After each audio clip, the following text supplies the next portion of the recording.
Hi there, everyone. It's 4 o'clock in the East. It is a through line in the story of the classified documents investigation. The one thing that keeps popping up over and over again, and it just might have been one of the biggest factors that led to Trump being indicted by the government he once led. It is, of course, his obsessive attachment to what he saw as his boxes. New York Times reports this, quote, during President Trump's years in the White House, his aides began to refer to the boxes full of papers and odds and ends he carted around with him almost everywhere as the beautiful mind material. It was a reference to the title of a book and movie depicting the life of John F. Nash Jr., the mathematician with schizophrenia played in the film by Russell Crowe. One former White House official who spoke anonymously to describe the situation said that while the materials were disorganized, Trump would notice if somebody had rifled through them or they were not arranged in a particular way. It was, the person said, quote, how his mind worked. What the Times describes as Trump's style of organized chaos was nothing new. Here's a look at his office at Trump Tower back in 2015 from an interview with the Wall Street Journal. This office is all you, and it's a little bit junky. Yeah. You know what? This I just got a few weeks ago. This is from the Marine Corps. That's the chair for The Apprentice that I used. Oh, wow. These are different things. Tom Brady's Super Bowl helmet. Wow. This is Mike Tyson's belt. This is Vince McMahon from the World Wrestling Federation. This is Shaquille O'Neal's shoe. Oh, my God. Right here, which is a serious shoe. Is that a... As our friend and the former principal deputy director of national intelligence, Sue Gordon, has explained to us on this broadcast, there were guardrails, at least, at the White House while he was president to protect the sensitive national security documents that Trump had at his disposal that ended up in those boxes. Those guardrails, of course, disappeared the second he was no longer president. So in his official capacity, he had a lot of rings of professionals around him to help him execute, to help protect not only him, the information that he possessed, and also the material he carried with him. So I probably worried a bit less about that. Our adversaries recognize the value of not only the individual, but what the individual has, and especially physical documents. And you always worry, and they are sophisticated services with lots of ways, technical and human, to go after things. So I just think anyone who suggests that this situation of highly classified documents being out of a secure facility, relatively unprotected for a long period of time, in a known way, didn't represent a significant security threat, just doesn't understand that there actually are people out there who would do us harm.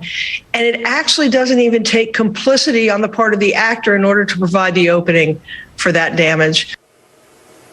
Deep concern over the potential damage caused by the documents being essentially out in the open for more than a year, colliding head-on with Trump's years-long hoarding habit, leading ultimately, as we all know now, to his indictment. Once again, from that brand new New York Times reporting, quote, the contents of those boxes and Trump's insistence on hanging on to them are now at the heart of a 38-count indictment against the former president and his personal aide, Walt Nauta. Prosecutors have accused Trump of obstructing their investigation into his possession of classified material after leaving office and putting national security secrets at risk. The Beautiful Mind boxes are where we start today with some of our favorite reporters and friends. New York Times Washington correspondent Mike Schmidt, whose byline is on that Beautiful Mind reporting, joins us. Also joining us today, former FBI counterintelligence agent Pete Strzok is back, and Mary McCord is back, former top official in the Justice Department's National Security Division. Mike, there had been reports about his boxes. There had been interviews about his obsession and affection for his tchotchkes, but I had never heard this description, which sort of ties his affinity for conspiracy theories as an orator, if you will, with the kinds of things he likes to have with him all the time. Take me through what you and your colleagues are reporting. The Beautiful Mind was a new way into this story to give a larger sense of the history of the boxes and sort of how we got to where we are in this story. One of the sort of remarkable things about it is that this is a president who is obsessed with having these documents, holding on to these documents, and he was never a reader. I talked to someone in reporting for this story who said that he had never seen Trump read more than half a page. Nevertheless, he was carting these materials around as a way, maybe as a security blanket, maybe as a way to make arguments about things. It's not entirely clear. We know that these documents had some personal resonance with him, that they were things that either he had gripes with or that he was proud of, and that it was sort of a pack rat for the commander in chief. And this behavior led to him holding on to the boxes, insisting that they were his, and getting himself in more trouble than he could ever have or ever has in his entire life as he stares down this indictment in which the boxes are at the center of. Mike, that Wall Street Journal interview was something that we thought might be connected in terms of his patterns of showing off his treasures and his tchotchkes, because the indictment has two allegations. They're not charged instances of dissemination, but there are two instances in Jack Smith's indictment of Donald Trump of him showing off his treasured classified documents, one to malign Mark Milley, ostensibly, and the other showing a map to the head of his political action committee. What is the sense of what he did with his Beautiful Mind material that Sue Gordon didn't deny when I asked her he liked to take with him wherever he went? Well, I think that, look, for someone who is impervious to the facts, he was always looking for something to try and make an argument for why he was so great or why he had been so wronged. And this is how he read the newspaper. He read the newspaper looking for those exact things. This was not someone who read the presidential daily briefing.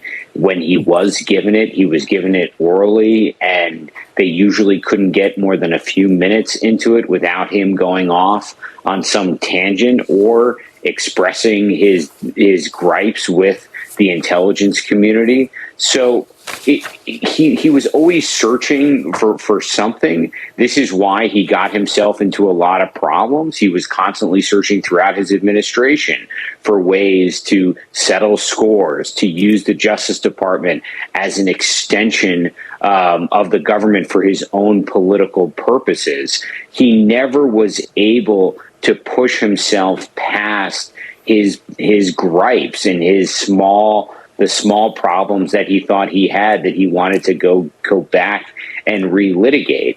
And that is at the heart of many of his problems, because his inability to look past those things are why he gets himself into a range of trouble dating back to trying to win over, James Comey's loyalty, or trying to get Don McGahn to create a fake document, or trying to get the Ukrainian government to do investigations of his rival that he couldn't get his own FBI or Justice Department that he thought at the time to do. These are all, like, in the scheme of the President of the United States, largely minor things that led him to very, very self-inflicted behavior. Mary McCord, in this new reporting of Mike's in the Times, in Trump's response to another day as an twice indicted ex-president, the one thing that never comes up is a denial. There's never a denial that he took classified documents and refused to return them. There's this obsessive, almost like reflexive, like you hit the knee and the leg goes.